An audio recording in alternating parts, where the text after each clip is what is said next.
இப்பவும் வந்து 2000 ஆண்டுகள் ஆனாலும், இப்ப அந்த ஆ இப்பவும் கல்லணை வந்து இவ்வளோ கம்பீரமா இருக்குன்னா, அதுக்கு யாரு காரணம்? அத வந்து யாரு கட்டுனா? எப்படி வந்து அந்த கல்லணை வந்து இவ்வளோ பெரிய ஒரு அ அ காவிரி ஆறுங்கிறது வந்து பார்த்தீங்கன்னாக்கா, அப்பைக்கு அ 12 மாதங்களும் வந்து பார்த்தீங்கன்னாக்கா, காவிரி ஆறு வந்து தண்ணி ஓடிக்கிட்டே இருக்கும் அப்படிம்பாங்க. ஸோ அப்படிப்பட்ட ஒரு ஆற வந்து எப்படி வந்து அத நிப்பாட்டி, அத வந்து இவ்வளோ பெரிய ஒரு அணைங்கிற இவ்வளோ பெரிய ஒரு அணைய வந்து கட்டியிருப்பாங்க. ஸோ அந்த காலத்துல வந்து அவ்வளோ பெரிய ஒரு டெக்னாலஜி கூட கிடையாது. ஸோ அப்படி இருக்கும்போது, அந்த கல்லணை வந்து எப்படி கட்டியிருப்பாங்க?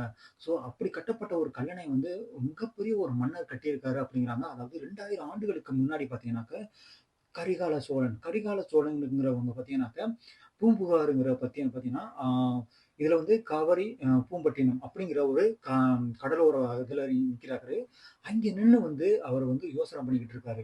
ஸோ நம்ம இன்னைக்கு அதாவது நம்ம இந்த காவிரி நீர வந்து நம்ம வந்து எப்படி வந்து அத சரி பண்றது? அப்படிங்கிறத வந்து அவர் யோசனை பண்ணிக்கிட்டே அந்த கடற்கரை ஓரமா நின்னுகிட்டு இருக்காங்க.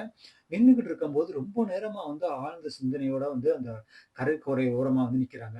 ஸோ அந்த அலை வந்து போறதா இருக்கட்டும், வர்றதா இருக்கட்டும், இதெல்லாம் வந்து உற்று நோக்கி பார்த்துக்கிட்டு இருந்த கரிகால சோழன் என்ன பண்றாங்கன்னாக்க, அந்த அலை வந்து அவர் கால்கிட்ட வந்துட்டு மறுபடியும் ரிட்டர்ன் போகும்போது, அதுல வந்து மண்ண அரிச்சுக்கிட்டு போறத வந்து அவர் வந்து உற்று நோக்குறாரு.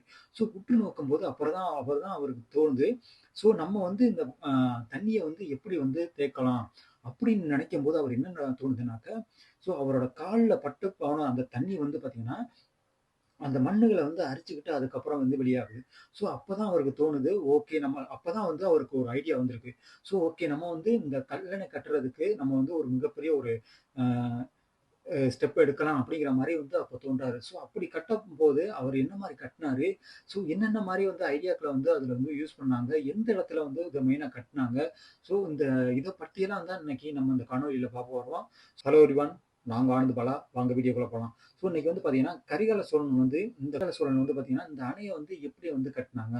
ஸோ அந்த அணைய வந்து எப்படி கட்டுனாங்கன்னு பார்த்தாக்க, அதாவது அந்த சோழ வம்சத்துல வந்த ஒரு 2ஆம் நூற்றாண்டுல பார்த்தீங்கன்னாக்க, கரிகால சோழன்கிறவங்க அந்த ஆட்சி பண்றாங்க. ஆட்சி பண்ணும்போது பார்த்தீங்கன்னா, போர்கள வந்து போய் வெற்றி பெறதா இருக்கட்டும், பல போர்கள்ல வந்து வெற்றி பெற்று அதெல்லாம் ஒன்றிணைக்கிறத எல்லாத்தையும் வந்து பண்ணிக்கிட்டு இருந்திருக்காங்க. ஸோ அப்படி பண்ணுனவரு பார்த்தா, இங்க உள்ள இந்த ஒரு காவிரி இத வந்து அவர்னால வந்து என்ன பண்றதுன்னு தெரியல. ஏன்னா காவிரி வந்து பார்த்தீங்கன்னா, அந்த வர்ற நேரத்துல பார்த்தீங்கன்னாக்கா, விவசாயிகளா இருக்கட்டும், எல்லாரும் வந்து அந்த பயிர்கள் வந்து அழிஞ்சு போகுது. அது இல்லாம மக்கள் வந்து அதிகமா வந்து பாதிக்கப்படுறாங்க. ஸோ இத வந்து பார்த்த கரிகால சோழன் என்ன பண்றாங்கன்னாக்கா, இந்த இடத்துல நம்ம வந்து ஒரு மிகப்பெரிய ஒரு அணைய கட்டணும். அதனால தான் வந்து இவர் வந்து ஆழ்ந்த சிந்தனையில வந்து அப்ப நின்னுகிட்டு இருந்திருப்பாரு. ஸோ அதுக்கப்புறம் இவருக்கு ஒரு ஐடியா வந்தவுடனே வந்து அவர் அரண்மனையில வந்து அங்கே உள்ள மந்திரிகளுக்கும் சரி, அங்கே உள்ள மிக முக்கியமா அந்த ஆர்க்கிடெக்சர்லாம் இருப்பாங்கல்ல, ஸோ அவங்கள்ட்டலாம் வந்து பேசுறாரு. கலந்து பேசிட்டு இருக்கும்போது அவங்க என்ன சொல்றாங்கன்னாக்க, "இது எப்படி சாத்தியமாகும்? அவ்வளோ பெரிய வந்து ஒரு மிகப்பெரிய ஒரு காட்டாறு. ஸோ காவிரி ஆறுங்கிறது வந்து பார்த்தீங்கன்னா, 12 மாதங்கள் வந்து தண்ணி வந்துகிட்டே இருக்கும்." அப்படிங்கிறாங்க. ஸோ அப்படி இருக்கும்போது அந்த ஆத்துல எப்படி வந்து நீங்க குறுக்க அணை கட்டுவீங்க? அப்படிங்கிற மாரி வந்து சொல்றாங்க. அப்பதான் அவர் ஒரு ஐடியாவ சொல்றாரு. ஸோ அவரு ஐடியாவ சொன்னவுனே வந்து அவங்க வந்து அத அத கேட்டவுனே வந்து ரொம்ப மிரண்டு போறாங்க. ஸோ அந்த அளவுக்கு வந்து இவரு வந்து ஒரு ஐடியாவ வந்து சொல்லியிருக்காரு.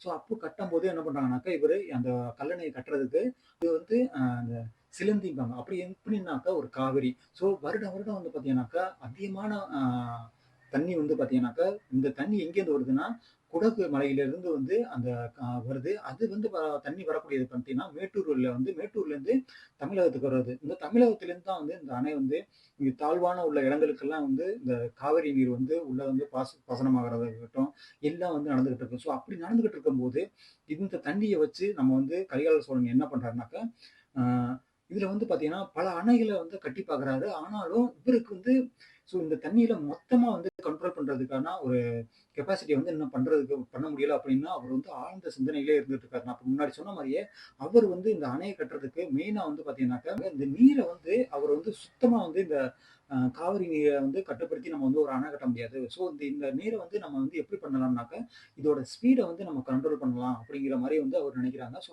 அதுதான் வந்து அங்க உள்ள அ அதாவது அந்த ஆர்க்கிடெக்சர்கள்ட்ட வந்து அவங்க வந்து சொல்றாரு. சொன்னோனே அங்கே உள்ள ஆர்க்கிடெக்சர்கள்லாம் வந்து பார்த்து அது மட்டும் இல்லாம அங்கே உள்ள மந்திரிகள்லாம் வந்து ரொம்ப ஆச்சரியமா பார்க்குறாங்க. ஏன்னா, இவரு என்ன பண்றாருன்னா, ஒரு ஒரு ஒரு அந்த ஆத்துல வந்து ஒரு மிகப்பெரிய ஒரு பாறைய கொண்டார்றாரு. அந்த பாறை வந்து பார்த்தீங்கன்னாக்கா, எக்ஸாம்பிளுக்கு இதுல வந்து ஒரு 1 கேஜி உள்ள பாறை. அந்த பாறைய வந்து உடைக்கப்படும்போது, அது வந்து ஒரு 1 சென்டிமீட்டர் வரலாம் கீழ போகுது.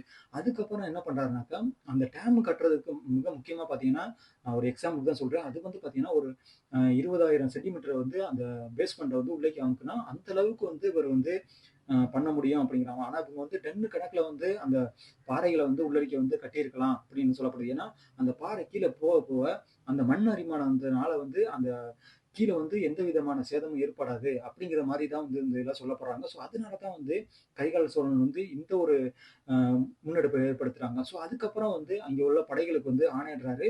யானைகள கூட்டிட்டு வாங்க. அது மட்டும் இல்லாம இப்ப எங்களோட சேனைகளையும் அதாவது படை வீரர்களையும் யூஸ் பண்ணி இந்த மிகப்பெரிய ஒரு அணைய கட்டுறதுக்கு கல்லுகள் எல்லாம் வந்து எடுத்துக்கிட்டு வாங்க அப்படிங்கிற மாரி வந்து ஆணை போடுறாரு.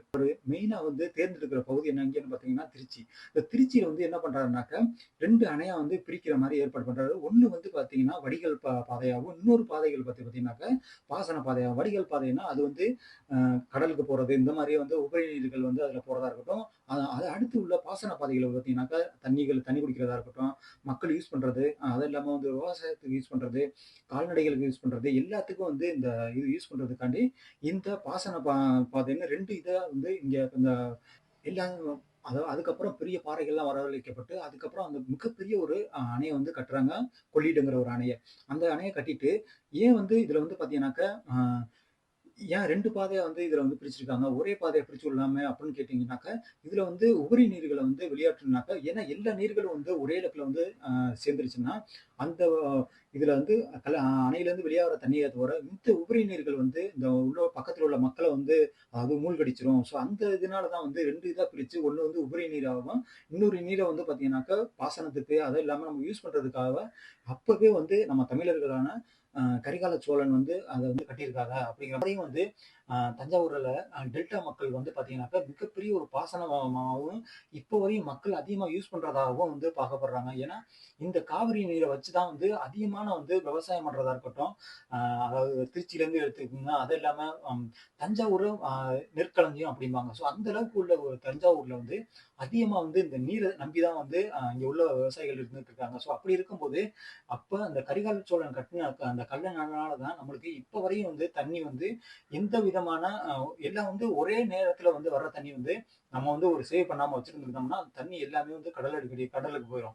நம்மளுக்கு அத வந்து எப்படி யூஸ் பண்றதுன்னு நம்ம தெரியாம போயிரும். ஆனா இப்ப வரையும் அந்த கல்லணைகள் வந்து 2000 ஆண்டுகள் ஆனாலும், இப்ப வரையும் இவ்வளவு ஸ்ட்ராங்கா இருக்குனாக்க, நம்ம தமிழர்களோட அ அப்ப அவங்களோட சிந்தனைகள், அது மட்டும் இல்லாம அவங்க எப்படி இவ்வளவு பெரிய பிரம்மாண்டமான ஒரு அணைய வந்து கட்டியிருப்பாங்க அப்படிங்கிறது வந்து சொல்லப்படுது. ஏன்னா, இப்ப கட்டுற அணைகள்லாம் பார்த்தீங்கன்னாக்கா, 1 வருஷமோ, 2 வருஷமோ பார்த்தீங்கன்னாக்கா, அதிகமா அ ஒரு 5 வருஷமா தான் இருக்கும். அதுக்கப்புறம் வந்து இடிஞ்சு போயிருது. அந்த அளவு வந்து குவாலிட்டி இல்லாமலாம் இப்பலாம் கட்டிட்டு இருக்காங்க. ஆனா, அப்போ உள்ள நம்ம தமிழர்கள் வந்து பார்த்தீங்கன்னா, அவங்கள்ட்ட வந்து நம்ம அதிகமா வந்து கத்துக்கிறணும். அவங்க வந்து அ அவங்களுக்கு மட்டும் வந்து அவங்க வந்து கட்டிட்டு போகாம, மத்த நம்மளுக்கு பின்னாடி நம்மளுக்கு வரப்போற சந்ததியினரும் அத வந்து யூஸ் பண்ணணும். அதனால வந்து அவங்க அந்த அளவுக்கு வந்து ஸ்ட்ராங்கா அப்பவே யோசிச்சு கட்டியிருக்காங்க. அப்படி இருக்கும்போது, நம்ம தமிழர்கள்னு இப்ப வரையும் நம்ம சொல்லிக்கிட்டு தான் இருக்கோம். ஆனா வந்து தமிழர்கள் வந்து நம்ம என்ன பண்ணியிருக்கோம்? நம்ம தமிழ்நாட்டுக்கு நம்ம என்ன பண்ணியிருக்கோம்? நம்ம அத தான் யோசிக்கணும். ஏன்னா, இப்போ உள்ள மக்கள்லாம் வந்து அ வேற வேற பாதைகள்ல வந்து போயிட்டு இருக்காங்க. அப்படி இருக்கும்போது நம்ம வந்து நம்ம தமிழர்கள்னு நம்ம வந்து உண்மையா வந்து சொல்லிக்கணும். ஏன்னா தமிழர்கள்ல தமிழ் தமிழ் இனத்துல பொறக்கிறதே வந்து மிகப்பெரிய ஒரு சிறப்புன்னு தான் சொல்லணும். ஏன்னா அந்த தமிழ் வந்து பார்த்தீங்கன்னாக்க, அ இந்த உலகத்திலேயே வந்து மூத்த மொழி அப்படிங்கிறாங்க. அப்படி உள்ள அந்த மூத்த மொழியில பொறந்ததுக்கு நம்ம வந்து நம்மனால வந்து நம்ம மூதாதையர் வந்து செஞ்சத வந்து நம்ம அதுக்கு மேல இன்னும் வந்து செய்யணும். அதுதான் வந்து இந்த வீடியோல சொல்ல வந்தேன். ஆ இன்னைக்கு வந்து நம்ம வந்து கரிகால சோழன பத்தி பார்த்தோம். நம்ம அடுத்தடுத்த வீடியோல வந்து நம்ம வந்து அடுத்து பார்க்கலாம். அதுவரையும் நான் உங்க ஆனந்த் பாலா. வணக்கம்.